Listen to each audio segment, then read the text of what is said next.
الله فيما قدمتم وبارك فيما أنفقتم جزاكم الله خيرا. والسلام عليكم ورحمة الله وبركاته. الحمد لله رب العالمين وصلى الله وبارك على رسول الله صلى الله عليه وسلم. السلام عليكم ورحمة الله وبركاته. تنا مجبق الله سبحانه وتعالى وكساسلني من نبي محمد صلى الله عليه وسلم بنتوغننا بإن شاء الله تبيونغلي كجمع يفي وبخطب يفي بعونه تبارك وتعالى.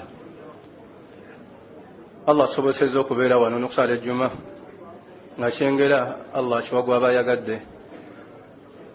kubanga sibuli omuntu asobola wansi nawuliza ebigambo bya Allah subhanahu wa ta'ala. Amakuba ameka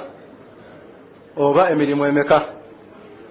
omuddu gyaba yeekwatako kuba nti Allah amulongooseza embeera, kuba nti Allah amulongooseza ki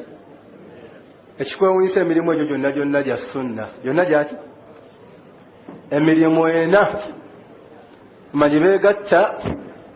nti mwattu idha tamassakna alaiha, singa mwattu gyekwatako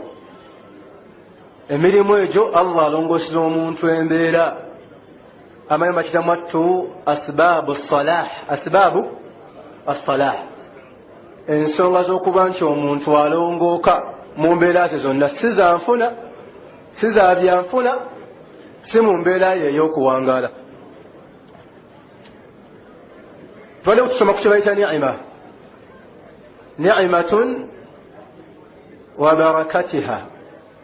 mwattu ekyengera n'emikisa gyakyo bano obulungi bwakyo. Gino emirimu ena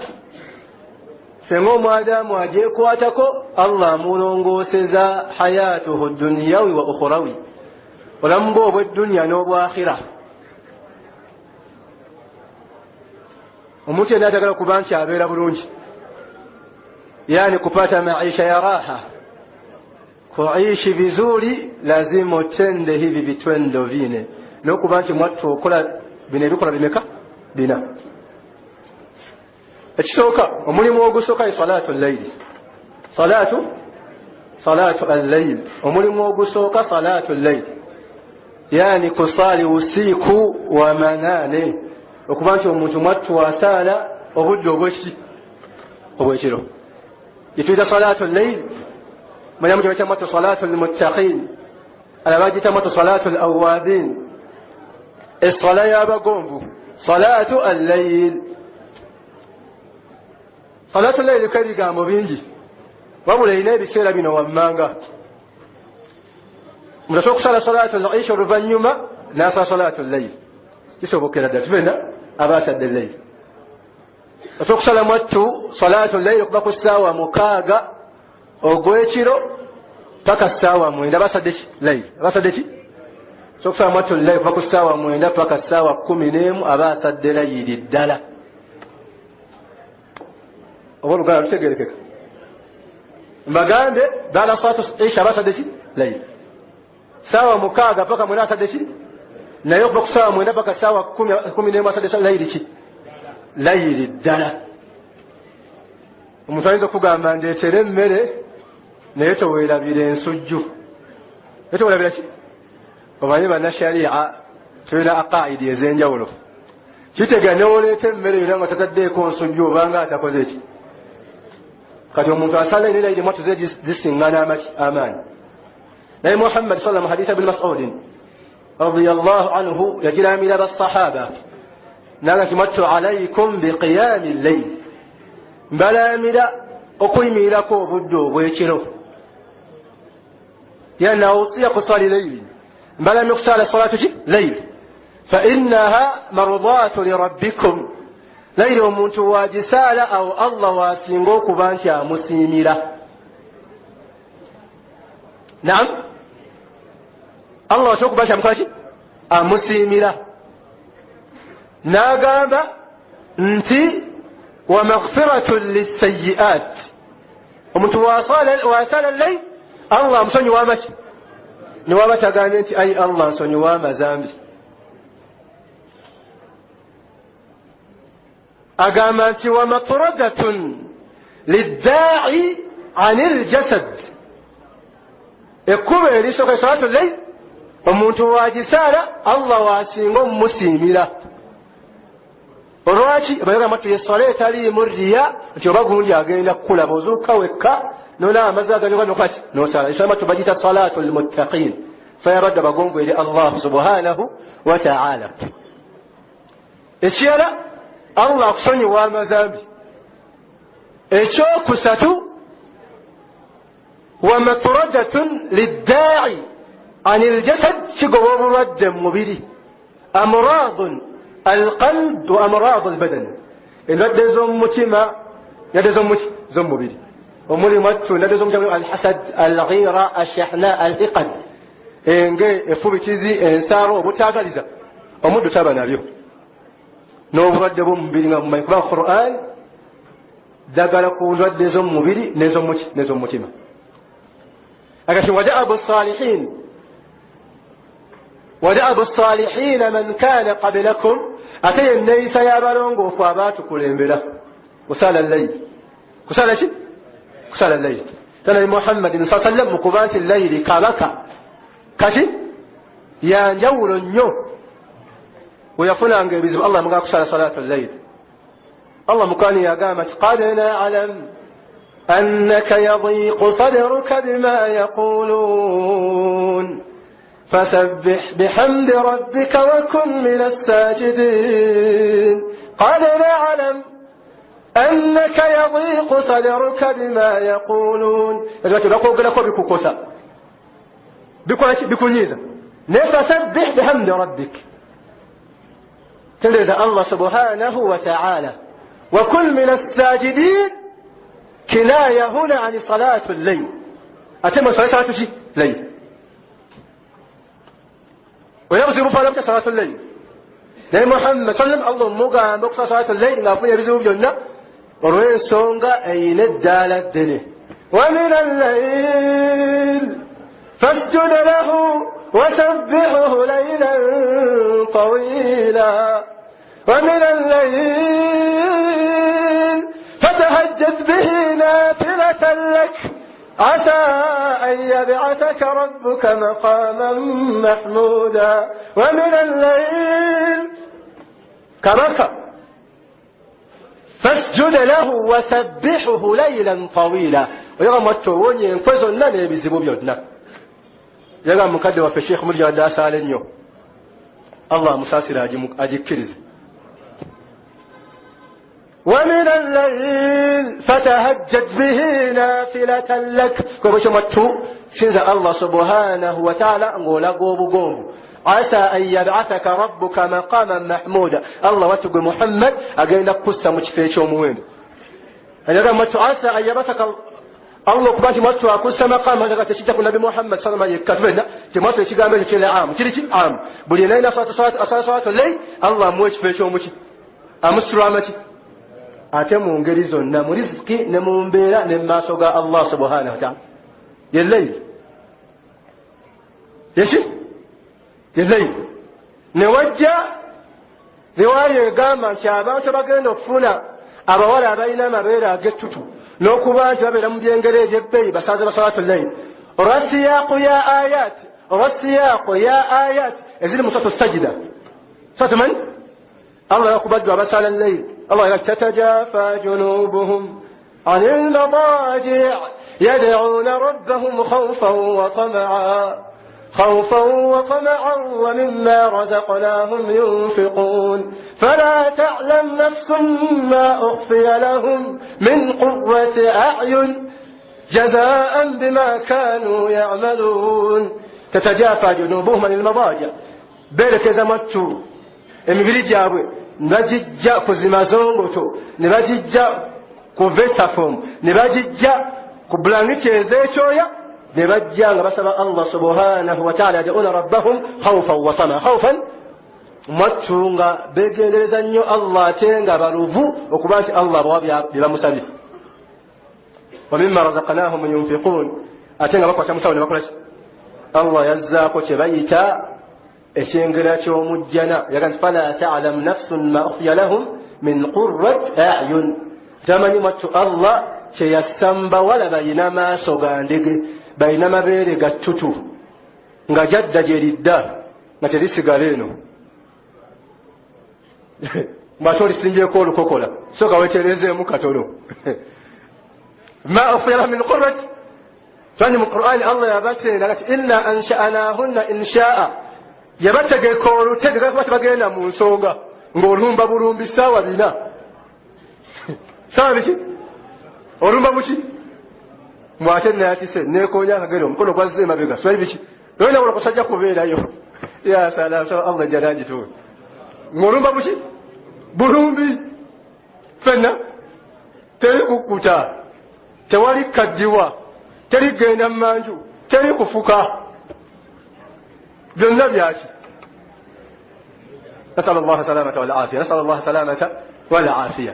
kati mwatu layl yakuba lisoka ekuba nabi agala mwatu okubeera obulungi salatu ad-duha zonnezo salat olwaki sala yina ekyenjawulo ekigambo sala kiva mu kigambo kye bayita silatun ekiyunga ekonekita yani kiungo kinaunga mja kwa Mola wake bali kiungo omuntu kwani yatamatu salatu mu kigambo kye bayita sila salatu ad-duha tugisala sawa 4 sawa 3 pa kusawa nga 5 mukaga ebeweddeko lwaki yanjawulo yatamatu salatu al-awabin الصلاة يا بقوم إلى الله سبحانه وتعالى أما دشت بحديث روي إمام الترمذي قال من صلى ركعتي الضحى من صلى ركعتي ضحى ودم تصير كبير ذاك إذا ما كمن حج واعتمر أبانغا كوزي حجة نجي أتي بلين الله بكرزة كمن حج واعتمر حج تريم فريم ينا ما توقع زين مكان مسجى أدسنت زبادة زربا ekana okubeera obulungi salatu niwatagambe nti ayi Allah mpa mbeere bulungi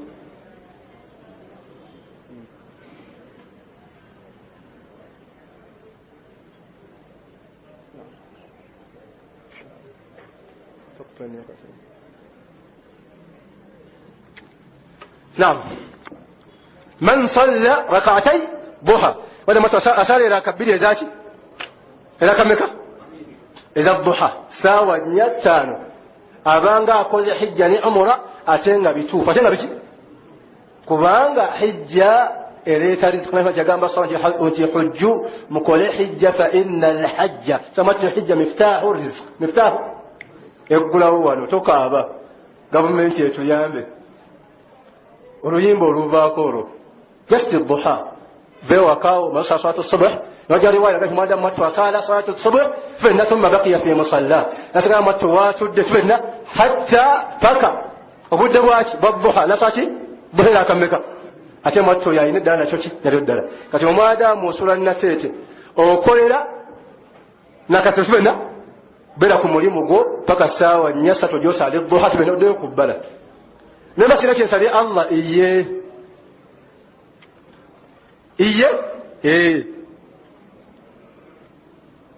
yakuba namameka namabiri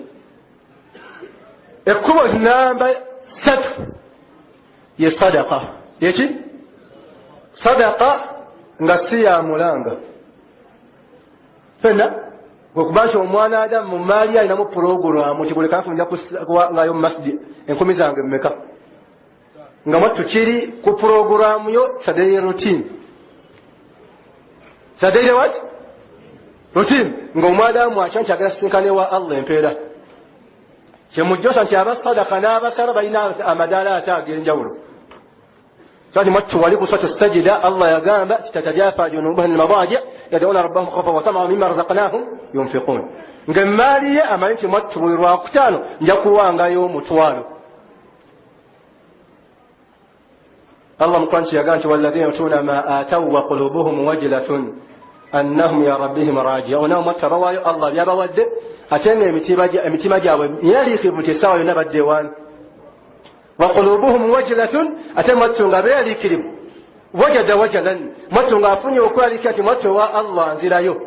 يؤتون ما آتوا وقلوبهم وجلة أنهم إلى ربهم راجعون أولئك يسارعون في الخيرات يسارعون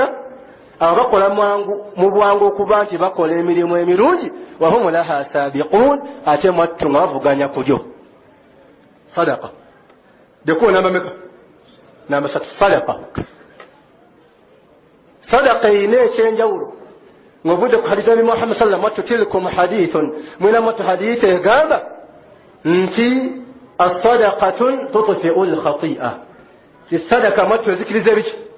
ebiki ebyenono kama yutfi'u al-ma'u an-nara nga amaso gazikiza omuki ate omuddu Allah amala mumusonyiwa ekiddira ki kumusaako rahma na kumuwa wano tugamba embeera ennungi amakubo g'embeera emmeki omuddu byayina okukola byeyandyesibyeko as-sadaqa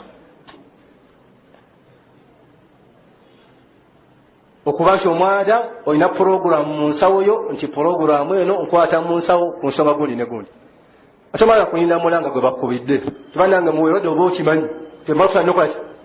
kya mu Qur'an kan surat an-Nifal Allah yagamba nti innama almu'minuna alladhina idha dhukira Allah wajilat qulubuhum وإذا تليت عليهم آياته زادتهم إيمانا وعلى ربهم يتوكلون الله ليت ربي الذين يقيمون الصلاة ومما رزقناهم ينفقون أولئك هم المؤمنون حقا لهم درجات عند ربهم ومغفرة ورزق كريم أو يقد يقيمون الصلاة بين مساوشي يعني ونصم مساوي صلاة تينا نفيدة برزقنا في ونفيتوا مطمئن مساوشي الله بيوجه بقوة سمسون بقوة يا قامت أولئك هم المؤمنون حقا والندوا وميني وكي كويلي ببكي زمان نمت أولئك هم المؤمنون حقا بين بسات ومبانغ يا قام لهم درجات عند ربهم بعد ذلك أقول ما صدقني they have higher ranks in front of their Lord wana madaraja mbele ya Mola wana vyeo na hadhi mbele ya Mola bali mtotela أقول ما صدقني ekyokubiriwa maghfira n'okuba nti Allah abasonyiwa tebamugambe nti ayi Allah tukola ki tusonyiwe ekyokusatu ekitutawaanya wa rizqun karim n'okuba nti omwana waali nga balina waaka ng'enjoka y'ennaku zino nga balina ki nga waaka balina waaka ate talina waaka naawe nga balina ki nga balina waaka wa rizqun karim na riziki ya mteremko na riziki ya raha si ya kutatazika si ya kutata watamakinika na riziki baada kubanti watu watemekana kubanti Allah bawaddi lahum darajatun inda rabbihim wa maghfiratun wa rizqun karim kuna mameka nameka wabulo kuwayo kulimu emitendera wayumatu an-nafaqatun inda al-haja wan-nafaqatun inda al-muhtaj kambi kono katono fena okuwayo omwadamu nga kyetaaga eryani nga twayogera wano kusala omuntu nga asaze nga kyetaaga eryani eri Allah fena okukwanja fena n'okuwaayo eri omwetaavu n'okwaki omuntu awadde eri omwetaavu kune eddala eryawaki kubanga abaafu akoze bimeka tuinwa fena faqad yassarta ala mu'sirin fena mwattu oyanguliza alina obuki obuzibu fena ate mwattu oliko ibada ولكوشي قعبادة فقد يسرت على مؤسر فنا آتي وأنفقت في سبيل الله فإذا مات ومانا دام ولكو عبادة آتي قساوة يجا ويانقو جزالي مبوشي مبويتاف فنا قدبك إن شاء الله القبل يوكونا قبل يوكمك سورة البقرة سورة البقرة نمخطبان شو قدكو سورة البقرة yona yokabaka ina madala agenjawulo ina madala gachi yesura yokamatu elimu a'zamul aya fil Qur'an ayatuna matu kubanti yabbi yamani mu Qur'an yona ayatul kursi fena ina riwaya isijoga kuzinga matu riwaya nya ko riwaya bili riwaya bi Hurayra يرويه إمام البخاري من حديث أبي هريرة قال النبي محمد صلى الله عليه وسلم اقرأوا في بيوتكم سورة البقرة فنا مسمى من يوم بزم سورة البقرة فإنها بركة مزمى يوم كسا يوم فإنها بركة مزمى يوم كسا ولا يستطيعها البطلة أتدق تريجي صبولا. وفي رواية فإنها بركة ولا يضرها الحساد فنا تمزمى يوم فنا أتى بين سارة نابين تباجي كوسا وكان فوا ميندي nakuwa emindi ez'ebika byonna ey'ekyuma ey'ebbumba eya pulasitiika ey'omuti nga gw'ogifuuyira waali omuzanyisa kulaane muzanyisa ki ne wajja riwaaya gani matyo omwadamu asoma 5 ayatin aya meka fi awaliha ku ntandikwa yaki wa 5 fi akhiriha netana ku nkomerero yaki afuna matyo khayratun fi dunya wal akhirah kulira nekuki ne ku akhira نوجه رواية يقصة من استمعها من استمع يعني أصغى إليها وما دام متواجه ولد الزا ساجه ولد أقول قال تلك يعني كتكايولا مسكيليزا صوت بقرة يعني سيكو يسكيا لكن كو يسكيليزا you listen to it not to hear it أقول وما دام متواجه كواتي سيكو جواتي naye afuna obulungi obwekana n'omuntu mwattu agisomedde mu nnyumba ye kyemutasa obulungi obusabudde ku mwana adamu asome Qur'an si gwe bagisomedde omufuti musomere Yaasiini eyo firimu somere ki tumusindikire alifaati ogisindika ngaani sindikira ku mmotoka ku gaali kuki ye kyosindika nnamu ku simu nga mobayiro mbale oba M-Pesa katika tumshindika al-Fatiha yo kale alhamdulillah jisindisi kubanga omuntu basindikira sente afuna message siwe kiri kibanda ngisani zikoze ki botegeero otya nti kale etuuse oli ngeweddeyo so Allah tubokubitegeera ekikulu si kubimanya kubikola ki okubitegeera kya bbeeyi kubitegeera kyekikulu ategeera atya nti etuuse kale gwotegeera otya. نعم السلام عليكم ورحمة الله وبركاته رسول يقول من قرأ حرفا تسمى النكتة تيقام قسم النكتة يقول من قرأ حرفا أسمى النكتة سيقوا بسم الده توينا بمكة زين سمى سسيبوا لي لا اتش سوكا اتش سوكا اتشوكو بيدي ekyokusatu ekyokuna suratu al-Baqara kati yenna yagala okumanya Allah subhanahu wa ta'ala levoye Allah jeno oba kopolo Field Marshal presidenti kurutu fena soma ayatul kursi ayatu machibagana matu ntumdasoma ayatul kursi tafsiran tafsir okujivulula obuki fena emujjamu gatakwani ku Allah kati Baqara mkutufu kwanja jamaa twelimu a'zamu al-aya aya kubanga ya bay Allah la ilaha illa huwa al-hayy al-qayyum la ta'khudhuhu sinatun wala nawm lahu ma fi as-samawati lahu yalandi rodi mumulago mwitalandi rodi omulala la ta'khudhuhu sina wala matu Allah kweta matu wala nawm jala sabili ta'kid kwa mtu wapata sumagira ateye baka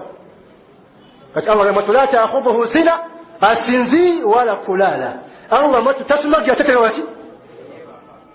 لا تأخذ سنة ولا نوم له ما في السماوات وما في الأرض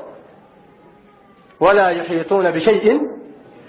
إلا بما شاء وما تكينزا كوبانغا كيغواو nti ate abadde tategedde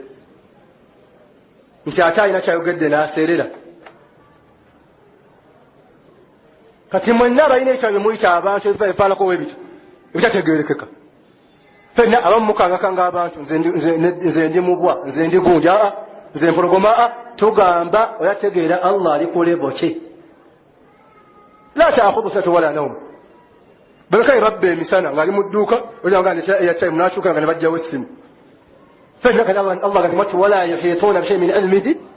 twekiyinza muyitako kyonna yabbata mwattu ne qawlun ya ibn qayyim fi lmadarij ebiina bitegeerekese twongereko kino biawnihi tabaraka wa taala bina bikoze ki abamu kitugala okutegeera allah tumanyi nti allah tolooza nti allah tatulaba fenna allah tawulira fenna nobati allah yandaba tandaba ne ibn qayyim ayoga ku mwana adamu asaba yalaka okuba nti omwana adamu yahussu bihuduri rabbi wa yahussu bihajati lwaki omwana adamu mwattu afiringa okubeerawo kwa allah subhanahu wa ta'ala n'okuba nti ekyasaba kiva ku muti kikitugaana okuba nti omuntu bamusabira genze wasa kunsabira mmotoka nanyini mufu yakwatya bakolaki ate yeetuukidde zonna mwabazimanyi kati ate otuma seekawumalu atoyina tolwadde kinyeenya mutwe hedi nodingi gwamanye wakuluma fena seekawumalu nabyo nobisa ne ku lisiti yagamba hatta daai kad yajma mwattu asaba asobola n'okuba nti akaaba maki bihisaasihi bihajati olwosoma mwattu omuddu ono afiiringa kyasaba ewaani kale allah nina obuzibu gundi kubanga allah samiun awulira ibn qayyim yaga nti yasma allah awulira musiraamu oyo agenda sooka omugamba alindeku allah akola ki yagamba mwattu yasma dajiju l aswat awulira obwama bw'amaloboozi wabamaki fenna ala ikhtilaafi logat ng'obwamu obwo tufenna buli mu nnimi zaaki anti omuga wali omaaso mungi waliwo ne matu moogi simanyi nga boogerako amatu fenna naye nga bayogera mu nnimi zaaki subhanallah yagamba fi amakini mukhtalifa fi amakini ng'ate mwattu boogera obwama bali mu bifo byaki toli fenna ala takallumi lhajat nga basaba ebyetaago byanjawulo subhanallah ya salam kalamu ghati wa matinda kaman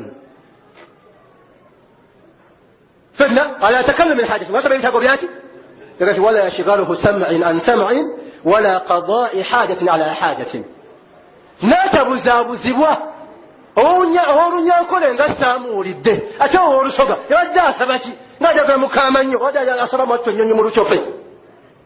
subhanallah huwa samia nkaddamu yagamba ti yasma allah awulira dajiju l aswat obwama bwamaki fenna ala ikhtilaafi lughat ng'obwama buli mu nnimi zaaki nga buli omu agakale matoga lulimi lwanjawulo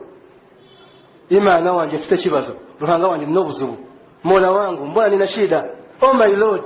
have a problem abo bonna boogera mu nnimi zaaki ate nga boogera mukaki bonsa ntambete keze kusana awate bonna boogera mukaki mukama ku nnimi ezaaki ate mukwogera mu nnimi ezaaki fenna nga mwattu ala takallumi lhajat nga basaba ebyetaago byaki akaama k'ennyonyi akaama k'enkoko akaama k'obufumbo akaama k'okuzaala subhanallah naye mwattu fi amakini mukhtalifa fi amakini bali mu bifo byaki subhanallah wali wasaba allah saweno ng'ali kenya wali e uganda wali e brunei waliwo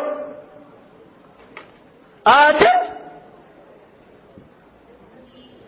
ku mulundi gwe gutya ala dufatan wahda ku mulundi gwe gutya huwa samia ani akisobola ekyo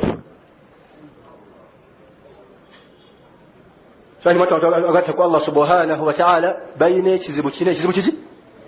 omuntu akwata akati nga kamikisa tubenna nga yategedde ataani yakameza tegeddaani yakakola ki awo wali obuzibu tategeddaani yakakola ki yakameza biawnihi tabaraka wataala fena kadeba kachemba gamba nti otugamba kola mirimu egyo biriko sharutu eyekya ng'omwadamu mwattu akola egyo emirimu egyo ena nga mustaiqan biqalbi wa mukhlisa mustaiqan bi mwachunga mutima gwe akakasa nti alhamdulillah ibada tukola kulwani ate ng'amanyi nti Allah yagenda omumusasula ewatali ekyo newonosala duha nosala layl nowasadaka fena nosoma bakara mu nyumba fena oyinza obutaganyirwa sema insha Allah buno bubaka ate nga kusaba so Allah bagasana byo nasala taja ila du'a Allah ala qawli darsu yafe yakomya wone buno bubaka ate nga kusaba insha Allah kube wa mukadde wa amiri agala emitwalo 10 nemeka 15 ku nsonga y'abasire ku nsonga y'abaki